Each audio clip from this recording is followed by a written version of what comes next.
ನಮ್ಮ ರಾಜ್ಯ ಸರ್ಕಾರವು ಕಳೆದ ವರ್ಷದಿಂದ ಎವಿಜಿಸಿ ಎಕ್ಸ್ಆರ್ ಪಾರ್ಕ್ ಮತ್ತು ಗೇಮಿಂಗ್ ಸೆಂಟರ್ ಆಫ್ ಎಕ್ಸಲೆನ್ಸ್ ಅನ್ನು ಆಯೋಜಿಸುತ್ತಿದೆ. ಮಾರ್ಚ್ 1ರವರೆಗೆ ಬೆಂಗಳೂರಿನಲ್ಲಿ ನಡೆದ ಈ ಸಮ್ಮೇಳನದಲ್ಲಿ ಗೇಮಿಂಗ್, ಪೇಂಟಿಂಗ್, ವಿಆರ್, ಶಿಲ್ಪಕಲೆ ಬಗ್ಗೆ ಮಾಹಿತಿ ನೀಡಲಾಗುತ್ತಿದೆ.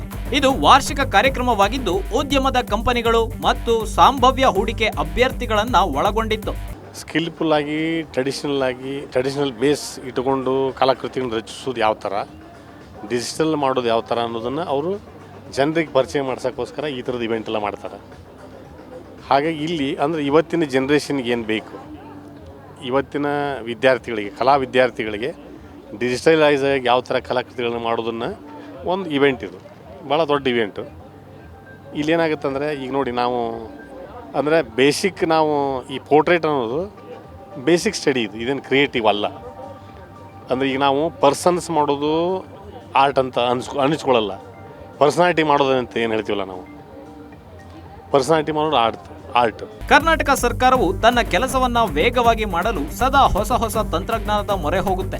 ಕೃತಕ ಬುದ್ಧಿಮತ್ತೆ ಪರಿಕರಗಳೊಂದಿಗೆ ಮಾನವ ಸೃಜನಶೀಲತೆಯ ಸಮ್ಮಿಲನವನ್ನ ಪರಿವರ್ತಿಸುವ ರೀತಿಯಲ್ಲೇ ಬೆಳೆಸುತ್ತದೆ ಎಂಬುದು ಐಟಿ-ಬಿಟಿ ಸಚಿವ ಪ್ರಿಯಾಂಕ್ ಖರ್ಗೆ ಅವರ ನಂಬಿಕೆಯಾಗಿದೆ. ಇದರ ಜೊತೆಗೆ ಹೊಸ ಕಲಿಕೆಗೂ ಸಹ ಅವಕಾಶಗಳನ್ನ ಈ ಮೇಳದಲ್ಲಿ ಆಯೋಜಿಸಲಾಗಿತ್ತು.